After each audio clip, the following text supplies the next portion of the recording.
quelque chose qu'il faudrait faire, si on s'intéresse au cinéma, c'est noter ses rêves. Je pense que quand on rêve après avoir vu un film, mais pas du film, hein, mais noter, si on voit un film et que la nuit, on fait des rêves, ou la nuit d'après, mais très peu de temps après avoir vu un film, et qu'on fait des rêves, ça veut dire souvent que le film a dû avoir un impact sur notre inconscient, sur notre psyché, et nous a montré quelque chose, faire ressortir quelque chose, nous apprend quelque chose. Ça aussi, le cinéma comme art initiatique, c'est parfois, parce que les rêves aussi sont une porte d'entrée initiatique sur nous-mêmes. Parce que tout le principe des initiations, quelles que soient les cultures, ça dit la même chose, ça veut dire apprendre à se connaître soi-même. Bon. Et ça m'est arrivé encore la semaine dernière, je veux dire, j'avais vu un film qui m'avait assez marqué. Je ne dirais pas lequel parce que ça c'est perso, mais pendant la nuit, juste derrière, j'ai fait un rêve qui m'a vraiment marqué, que vite j'ai noté. Alors, la question, c'est pourquoi est-ce que j'avais fait ce rêve après avoir vu ce film? Quelles étaient les correspondances? Qu'est-ce que le film avait dû déclencher pour que je fasse ce rêve? Et qu'est-ce que ce rêve, maintenant, m'apprenait de nouveau? Et quand on fait ce travail-là, ça, c'est absolument passionnant.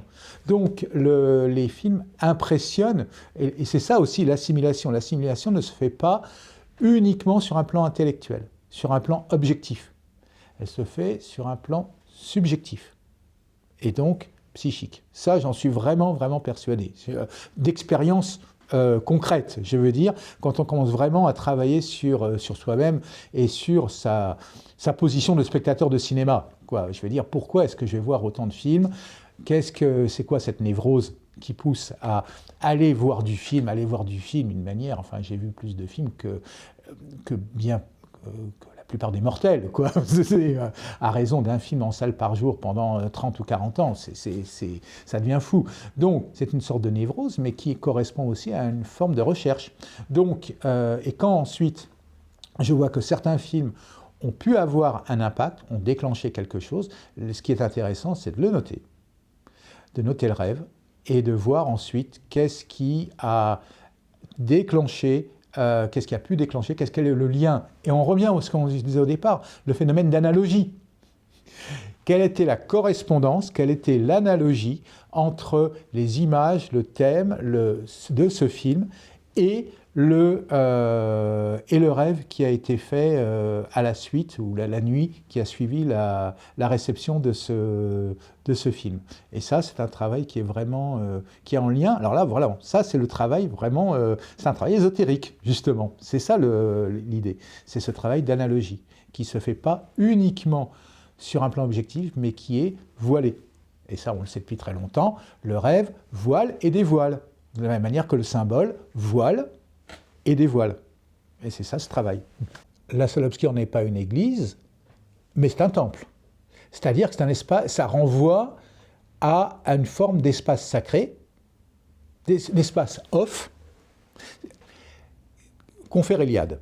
Iliade expliquait très bien, et Lévi-Strauss aussi, que dans tout le processus du sacré et de l'initiation, on quitte un territoire profane, ordinaire, pour aller dans un lieu spécial. Bon, les églises, c'est ça aussi. Sauf que les églises, ou les synagogues, ou les mosquées, n'importe quel lieu de religion, sont liés aussi à un dogmatisme. Et là, je dis ça au sens propre du terme, c'est-à-dire un dogme religieux, c'est quelque chose que l'on doit accepter, c'est le dogme, sinon on ne fait pas partie de cette religion. On est d'accord? Bon.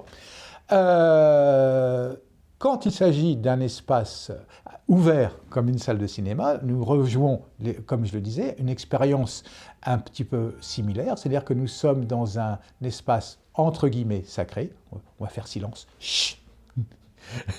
On engueule les gens qui mangent du popcorn, parce que sinon, eux, ils ratent complètement leur expérience, bien évidemment. Et à ce moment-là, on va avoir une expérience, et en plus une expérience commune. C'est terrible de se retrouver tout seul dans une salle de cinéma.